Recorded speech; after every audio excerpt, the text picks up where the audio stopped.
હવે વિદ્યાર્થી મિત્રો આપણે હવે પ્રવૃત્તિ 2 કરશું. પ્રકરણ 1 રાસાયણિક પ્રક્રિયાઓને સમીકરણો.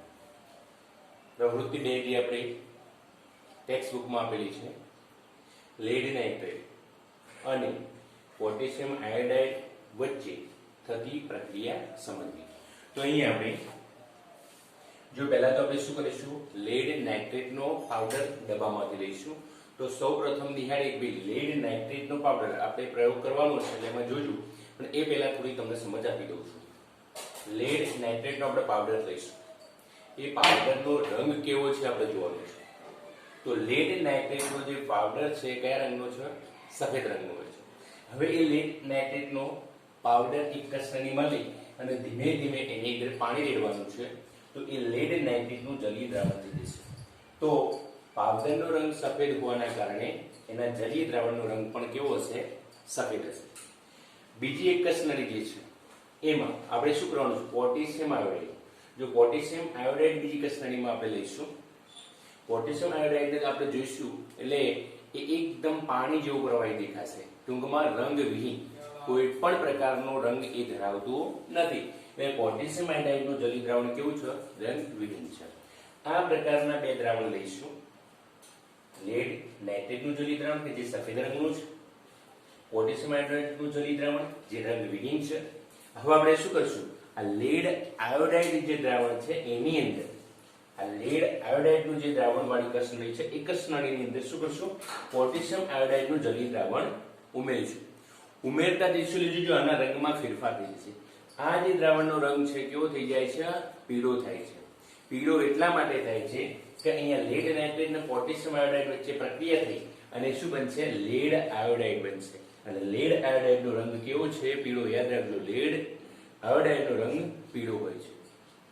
તો જો આ પ્રક્રિયા કેવી રીતે બને છે? આ જો લેડ નાઇટ્રેટનું અણુસૂત્ર છે Pb, એટલે લેડ. આપણને ખ્યાલ છે લેડ માટેની સંજ્ઞા છે Pb, નાઇટ્રેટ માટે NO3. તો લેડ નાઇટ્રેટ આ એનું અણુસૂત્ર છે. પોટેશિયમ આયોડાઇડ Ki એનું અણુસૂત્ર છે. લેડ નાઇટ્રેટ પોટેશિયમ આયોડાઇડ વચ્ચે પ્રક્રિયા થાય છે અને એ પ્રક્રિયા થઈ અને જો અહીંયા જે K છે, આ જે K છે એ K ક્યાં આવી જાય છે? NO3 આગળ. જો અહીંથી K દૂર થઈ જાય છે અને ક્યાં આવે છે? NO3 આગળ. અને અહીંથી Pb NO3 માંથી Pb દૂર થઈ અને ક્યાં આવે છે? I આગળ. જો બદલાઈ જાય છે. આ K છે અહીંયા આવે છે. K નું NO3 સાથે જોડાણ થાય છે. Pb જે છે એનું અહીંયા I સાથે જોડાણ થાય. ટૂંકમાં બંને જગ્યા બદલે, બંનેનું વિસ્થાપન થાય છે. અહીંથી જે K છે એ Pb નું વિસ્થાપન કરે છે, લેડ નું વિસ્થાપન કરે છે આમાંથી, અને Pb છે એ આ પોટેશિયમ આયોડાઇડમાંથી K નું વિસ્થાપન કરે છે. અહીંયા બે પ્રકારે વિસ્થાપન થાય છે. એટલે આ પ્રકારની જે પ્રક્રિયા છે એને દ્વિવિસ્થાપનની પ્રક્રિયા કહેવામાં આવે છે. તો અહીંયા આપણે આ પ્રયોગ જોઈશું અને પ્રયોગ બાદ કેટલાક પ્રશ્નોના જવાબો આપણે માંગીશું.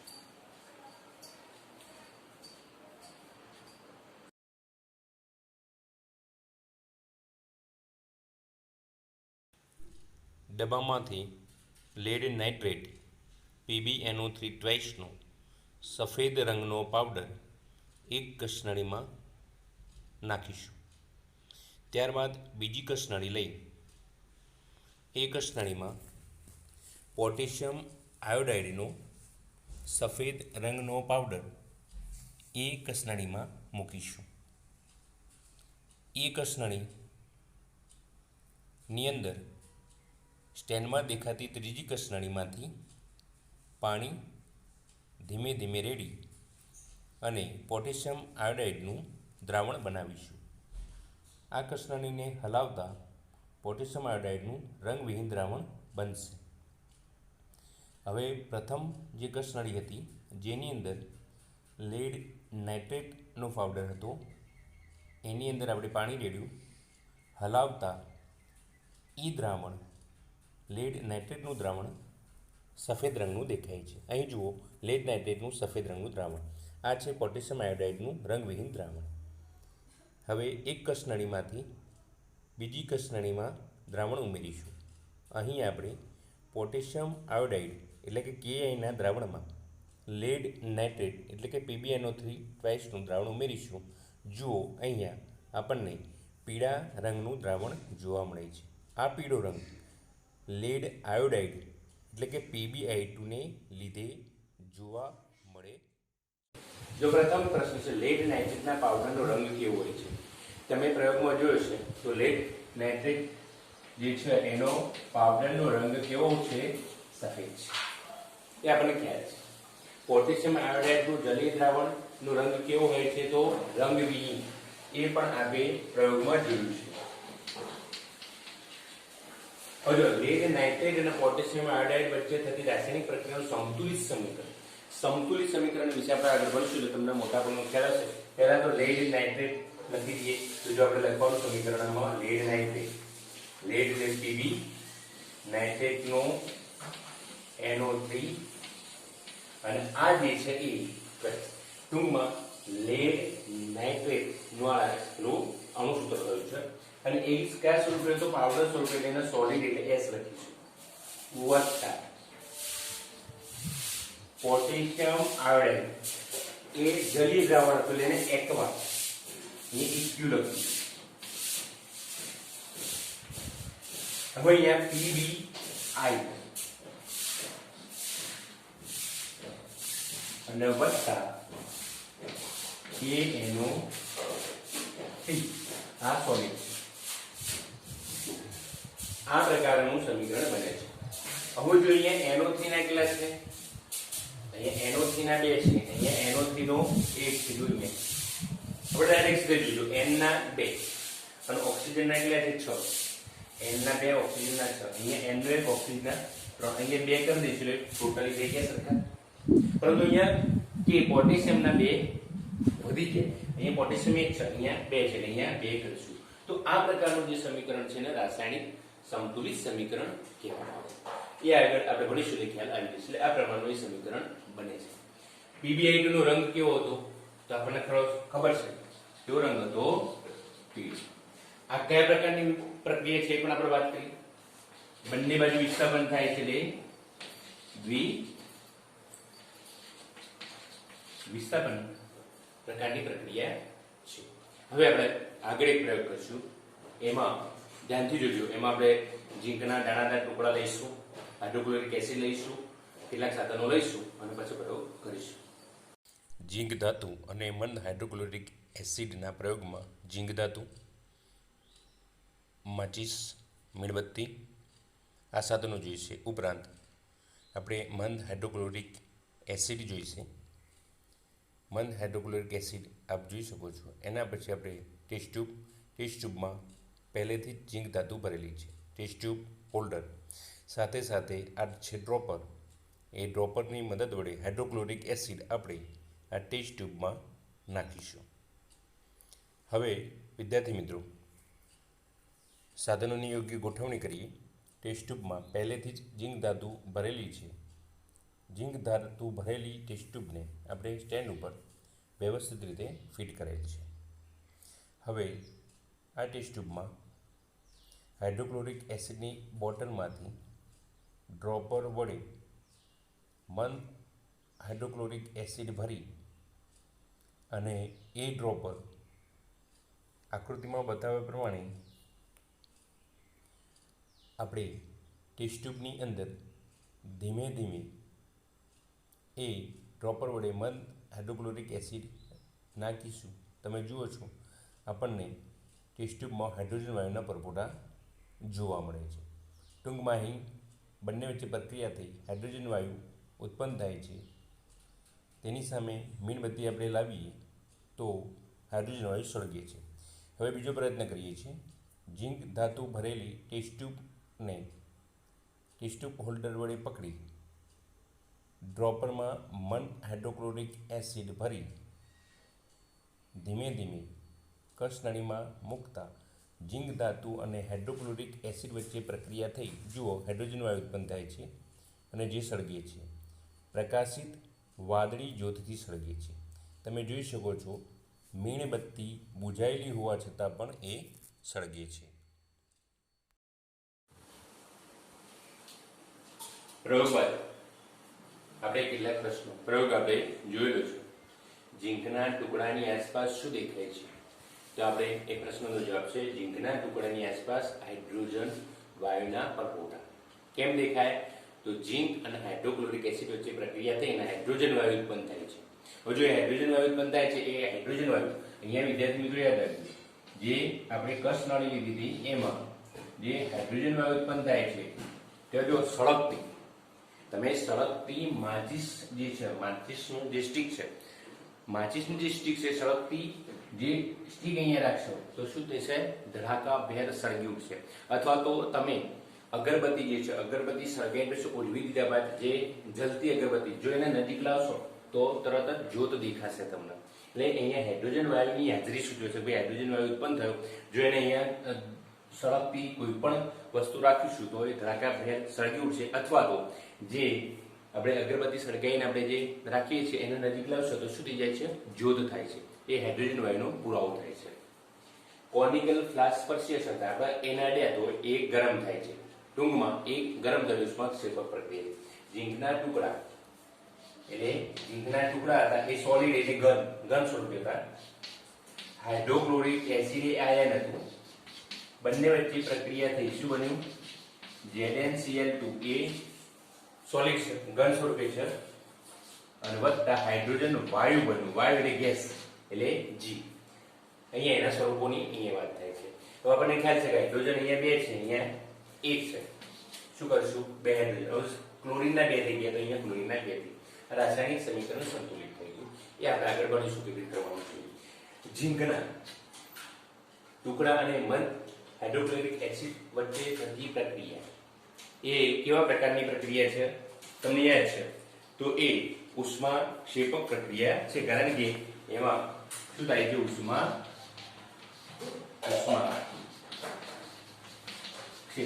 ઉષ્મા મુક્ત થાય છે એટલે ઉષ્માક્ષેપક પ્રક્રિયા છે. જો વિદ્યાર્થી મિત્રો આપણે 3 પ્રવૃત્તિ કરી. 3 પ્રવૃત્તિમાં આપણે જોયું 1, 2, 3 પ્રવૃત્તિ કરી જે રાસાયણિક પ્રક્રિયાઓ થઈ હતી અને એ રાસાયણિક પ્રક્રિયાઓ દરમિયાન નીચેના ફેરફાર જોવા મળે. જો પ્રથમ પ્રવૃત્તિ મેગ્નેશિયમની પટ્ટીનું હવામાં દહન કર્યું એ પ્રયોગ આપણે જોયો. બીજી પ્રવૃત્તિમાં લેડ નાઇટ્રેટ અને પોટેશિયમ આયોડાઇડ વચ્ચે પ્રક્રિયા થઈ. જો લેડ નાઇટ્રેટ સફેદ રંગનો પાવડર હતો એની અંદર પોટેશિયમ આયોડાઇડ નાખતો પીળા રંગનું એ પ્રવાહી થઈ જાય છે. ઝીંક અને મંદ હાઇડ્રોક્લોરિક એસિડમાં આપણે જોયું તો શું થયું? એક વાયુ ઉત્પન્ન થયો. કયો વાયુ ઉત્પન્ન થયો? હાઇડ્રોજન વાયુ ઉત્પન્ન થયો. ઝીંક અને મંદ હાઇડ્રોક્લોરિક એસિડ વચ્ચે પ્રક્રિયા થવાથી તમે કસ નળીના અડ્યા તો એ ગરમ થઈ. તો જો રાસાયણિક પ્રક્રિયા દરમિયાન કેવા પ્રકારના ફેરફારો થાય છે? તો રાસાયણિક પ્રક્રિયા દરમિયાન નીચે મુજબના ફેરફાર થાય છે. જો પહેલો ફેરફાર પદાર્થની ભૌતિક અવસ્થા બદલાવી. એટલે ઘન હોય તો પ્રવાહી થાય, પ્રવાહી હોય તો વાયુ થાય, વાયુ હોય તો ઘન થાય. એની ભૌતિક અવસ્થા બદલવી. આ પ્રશ્ન આવે છે એટલે યાદ રાખજો. રાસાયણિક પ્રક્રિયા દરમિયાન કેવા ફેરફાર થયા છે? તો એક પદાર્થની ભૌતિક અવસ્થા બદલાય છે. પદાર્થમાં રંગ પરિવર્તન જોવા મળે છે. અહીંયા આપણે જોયું બીજી પ્રવૃત્તિમાં. પ્રક્રિયા દરમિયાન અમુક વાયુ ઉત્પન્ન થાય છે. ત્રીજી પ્રવૃત્તિમાં આપણે જોયું. પ્રક્રિયા દરમિયાન તાપમાનમાં ફેરફાર થાય છે એ પણ આ ત્રીજી પ્રક્રિયામાં જોયું. તો અહીંયા રાસાયણિક પ્રક્રિયા દરમિયાન આ પ્રકારના ફેરફારો થાય છે. હવે આગળનો પ્રશ્ન જોઈએ વિદ્યાર્થી મિત્રો. આપણે 3 પ્રવૃત્તિ કર્યા બાદ એ 3 પ્રવૃત્તિમાં આપણે રાસાયણિક સમીકરણ લખતા હતા. તો રાસાયણિક સમીકરણ કેવી રીતે લખાય છે એ પ્રથમ આપણે સમજીએ. એમાં આપણે કોઈ પણ એક ઉદાહરણ લેવું પડશે. તો અહીંયા આપણે યોગ્ય ઉદાહરણ લઈએ છીએ મેગ્નેશિયમની પટ્ટીનું ઓક્સિજનની હાજરીમાં દહન. પ્રથમ પ્રવૃત્તિ હતી. તો અહીંયા જવાબમાં જોઈએ કે મેગ્નેશિયમની પટ્ટીનું ઓક્સિજનની હાજરીમાં દહન થતા મેગ્નેશિયમ ઓક્સાઇડ બને છે. આપણે એનું ઉદાહરણ લઈ અને રાસાયણિક સમીકરણ કેવી રીતે બને છે એ જોઈએ. જો આ જે લખેલું છે એને સમીકરણ સ્વરૂપે આપણે આ રીતે દર્શાવી છે. મેગ્નેશિયમનો Mg એનો સંજ્ઞા વત્તા ઓક્સિજન અને મેગ્નેશિયમ ઓક્સાઇડ. હવે જો અહીંયા મેગ્નેશિયમ અને ઓક્સિજન જે છે એને આપણે પ્રક્રિયકો કહેવામાં આવે છે. યાદ રાખજો મેગ્નેશિયમ અને ઓક્સિજન જે છે એ પ્રક્રિયકો કહેવામાં આવે છે કારણ કે એ પ્રક્રિયામાં ભાગ લે છે. એમના બંને વચ્ચે પ્રક્રિયા થાય છે. પ્રક્રિયા થયા પછી આપણને જે મળે છે મેગ્નેશિયમ ઓક્સાઇડ મળે છે. એના આપણે શું કહેવાય છે? નિપજ. એટલે મેગ્નેશિયમ ઓક્સાઇડ એ શું છે? નિપજ છે. રાસાયણિક સમીકરણ કેવી રીતે લખાય છે યાદ રાખજો. જે પદાર્થો વચ્ચે પ્રક્રિયા થતી હોય એ પ્રક્રિયકો કહેવાય છે. પ્રક્રિયાના અંતે જે મળે છે એને નિપજ કહેવાય છે. પહેલો નિયમ, પ્રક્રિયકો જે છે એ રાસાયણિક સમીકરણ જે છે એની ડાબી બાજુ, કઈ આપણે મારી આ ડાબી બાજુ છે, ડાબી બાજુ લખાય છે. જ્યારે નિપજ જે છે એ કઈ બાજુ લખાય છે? જમણી બાજુ લખાય છે. પછી જો પ્રક્રિયકો અને નિપજો વચ્ચે અહીંયા એક તીરની નિશાની રાખવામાં આવે છે અને એ તીરની નિશાનીનો જે અગ્રભાગ છે, આગળનો જે ભાગ છે એ નિપજની તરફ હોય છે. યાદ રાખજો. આગળનો મુદ્દો જો એક કરતા વધારે પ્રક્રિયકો હોય, એક કરતા વધારે પ્રક્રિયકો હોય તો બધાય પ્રક્રિયકોને દર્શાવવા માટે અહીંયા આવી વત્તાની નિશાની કરવામાં આવે છે. તો એ જ પ્રમાણે એક કરતા વધારે નિપજો હોય તો પણ આપણે વત્તાની નિશાની કરવામાં આવે છે. બીજી પ્રવૃત્તિ જ્યારે આપણે જોઈ હતી એમાં બીજી ત્રીજી પ્રવૃત્તિમાં જે નિપજ મળતી હતી, દાખલા તરીકે ત્રીજી પ્રવૃત્તિમાં હતું ઝીંકની હાઇડ્રોક્લોરિક એસિડ સાથેની પ્રક્રિયાથી આપણને 2 નિપજો મળતી હતી. તો અહીંયા 2 નિપજ મળી, એક કરતા વધારે નિપજ, તેને દર્શાવવા માટે વત્તાની નિશાની દર્શાવવામાં આવે છે. ફરી એકવાર રાસાયણિક સમીકરણ કેવી રીતે લખાય છે યોગ્ય ઉદાહરણ દ્વારા સમજાવો. જ્યારે પ્રશ્ન પૂછાય તો હું મૂળ એ રીતે જવાબ લખવાનો છું. મેગ્નેશિયમની પટ્ટીનું ઓક્સિજનની હાજરીમાં દહન થતા મેગ્નેશિયમ ઓક્સાઇડ બને છે. આને આપણે રાસાયણિક સમીકરણ સ્વરૂપે નીચે મુજબ દર્શાવી શકાય છે. જો Mg + O2 T 2 Mgu. આપણે અહીંયા લખશું મેગ્નેશિયમ અને ઓક્સિજન એ પ્રક્રિયકો છે કારણ કે પ્રક્રિયામાં ભાગ લે છે. મેગ્નેશિયમ ઓક્સાઇડ એ નિપજ છે, એ પ્રક્રિયાના અંતે મળે છે. પ્રક્રિયકો ડાબી બાજુએ, નિપજો જમણી બાજુએ લખવામાં આવે છે. પ્રક્રિયકો અને નિપજો વચ્ચે તીરની નિશાની રાખવામાં આવે છે. તીરનો અગ્રભાગ એ નિપજ તરફ હોય છે. એક કરતા વધારે પ્રક્રિયકો હોય તો બંને વચ્ચે વત્તાની નિશાની લગાવવામાં આવે છે. એક કરતા વધારે નિપજો હોય તો બંને વચ્ચે વત્તાની નિશાની લગાવવામાં આવે છે. હવે જો ધીરે ધીરે આપણે રાસાયણિક સમીકરણ સંતુલિત તરફ જઈ રહ્યા છીએ તો સંતુલિત રાસાયણિક સમીકરણ કોને કહેવાય એ સમજતા પહેલા આપણે સમજવું પડે કે અસંતુલિત રાસાયણિક સમીકરણ એટલે શું. તો સૌપ્રથમ આપણે લખીએ છીએ કે મેગ્નેશિયમનું એક સાદું નાનું ઉદાહરણ લઈએ છીએ. મેગ્નેશિયમની ઓક્સિજન સાથેની પ્રક્રિયા, તો મેગ્નેશિયમ ઓક્સાઇડ બને છે. આપણે પ્રક્રિયાનું એક સાદું ઉદાહરણ લઈએ છીએ. અહીંયા જો મેગ્નેશિયમ તો ઓક્સિજન લીધો અને બંને વચ્ચે પ્રક્રિયા થઈ મેગ્નેશિયમ ઓક્સાઇડ ઉત્પન્ન થયું. હવે જો બંને બાજુ આપણે તમે જુઓ, અહીંયા આપણે તીરની ડાબી બાજુ આ જે મેગ્નેશિયમ જે છે એના એક જ પરમાણુ છે. આ ડાબી બાજુ ઓક્સિજન જોઈશું તો એના કેટલા પરમાણુ છે? 2. અહીંયા જમણી બાજુની અંદર મેગ્નેશિયમનો 1, ઓક્સિજનનો 2. યાદ રાખજો વિદ્યાર્થી, અહીંયા મેગ્નેશિયમની ઓક્સિજન સાથેની પ્રક્રિયા જ્યારે આપણે કરીએ છીએ ત્યારે મેગ્નેશિયમ ઓક્સાઇડ બને છે. મેગ્નેશિયમનો 1 પરમાણુ અહીંયા છે તો સામે મેગ્નેશિયમનો 1 પરમાણુ છે. અહીંયા ઓક્સિજનના ડાબી બાજુ 2 પરમાણુ છે, ઓક્સિજનના અહીંયા 1 પરમાણુ છે. તો બંને બાજુ પ્રક્રિયકો અને નિપજોના પરમાણુની સંખ્યા સમાન નથી. ચલો મેગ્નેશિયમ તો છે પણ ઓક્સિજન નથી. તો આપણે એવું કહી શકાય કે જે રાસાયણિક સમીકરણ દરેક તત્વના, માનો કે મેગ્નેશિયમ તત્વ છે એના પરમાણુ, ઓક્સિજન તત્વ છે એના પરમાણુની સંખ્યા સમાન ન હોય તો એવા સમીકરણને અસંતુલિત રાસાયણિક સમીકરણ કહે છે. ફરી એકવાર, અહીંયા મેગ્નેશિયમ તત્વ જે છે એના પરમાણુ સરખા છે પરંતુ ઓક્સિજન જે છે એ તત્વના પરમાણુ સરખા નથી. તો આવું જે સમીકરણ છે, આ જે સમીકરણ છે એને અસંતુલિત રાસાયણિક સમીકરણ કહે છે. આપણે જો અહીંયા લખવું હોય તો આપણે લખી શકીએ છીએ જે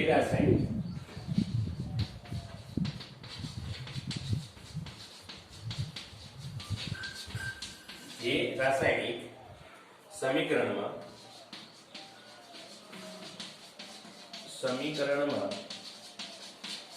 દરેક તત્વના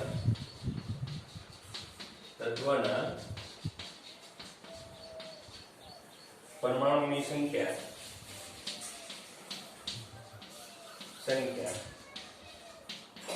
સમાન ન હોય તેવા રાસાયણિક સમીકરણને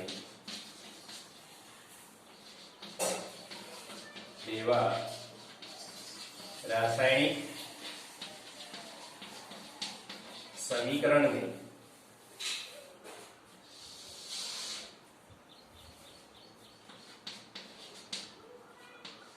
તેવા રાસાયણિક સમીકરણને અસમતોલિત રાસાયણિક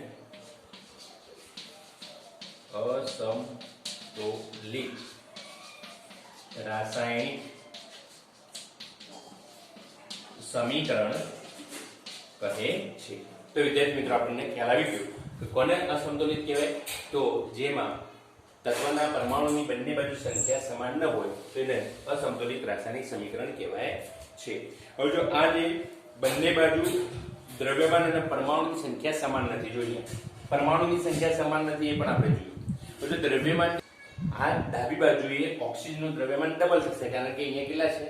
2 છે. તે દ્રવ્યમાન પણ સરખું હોતું નથી. તો આપણે છેલ્લે લખી શકીએ ઉપરના સમીકરણમાં બંને બાજુ દ્રવ્ય અને પરમાણુની સંખ્યા સમાન હોતી નથી. એટલે આવું જે રાસાયણિક સમીકરણ છે એ રાસાયણિક સમીકરણ એ અસમતુલિત રાસાયણિક સમીકરણ ને મેગ્નેશિયમના દહનનું માળખાકીય સમીકરણ કહે છે. યાદ રાખજો, એ મેગ્નેશિયમનું દહન કર્યું ને એ મેગ્નેશિયમના દહનનું માળખાકીય અથવા તો એને બીજો શબ્દ કહેવાય છે કંકાલ. માળખાકીય અથવા તો કંકાલ રાસાયણિક સમીકરણ કહે છે. એટલે જે રાસાયણિક સમીકરણ અસમતોલિત હોય, તો અસમતોલિત હોવાના કારણે એમાં પરમાણુ અને દ્રવ્યમાન આ ડાબી બાજુ જમણી બાજુ પ્રક્રિયકો અને નિપજોમાં પરમાણુ અને દ્રવ્યમાન, કેમ દ્રવ્યમાન? કે અહીંયા મેગ્નેશિયમ તો મેગ્નેશિયમ દ્રવ્યમાન સરખું છે, પણ અહીંયા ઓક્સિજન અને ઓક્સિજનમાં જોઈએ તો ઓક્સિજનનું અહીંયા 1 છે, અહીંયા ડબલ, એ બંનેનું દ્રવ્યમાન બદલાશે. તો આવા પ્રકારનું જે સમીકરણ છે મેગ્નેશિયમના દહનનું માળખાકીય અથવા તો બીજા શબ્દોમાં કહીએ તો એને કંકાલ સમીકરણ કહે છે. ખાલી જગ્યા માટે યાદ રાખજો.